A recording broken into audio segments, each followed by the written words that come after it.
Aste honetan, bizi dugun gizarte egoerarekin lotura zuzena duen datua jaso dugu. Langabezia handitu eginda Bizkaian. Urtebeteko epean, 15% baino gehiago. Datua kezkagarria da, baina bagenekien horrelako datuak jasoko genituela. Lan erreformaren ondorio zuzena baita.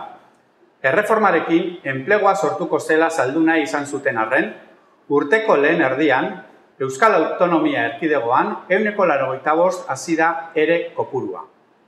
Hemen, gertuan dugu Formikako langileen kasua.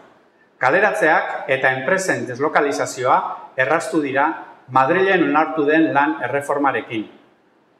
Horrelako neurriak etengabe inposatzen dizkigute Madrildik. Horrexegaitik, inoiz baino gehiago beharrezkoa dugu subirautza. Euskal Herriak bere gizarte eredu propioa eraiki behar du.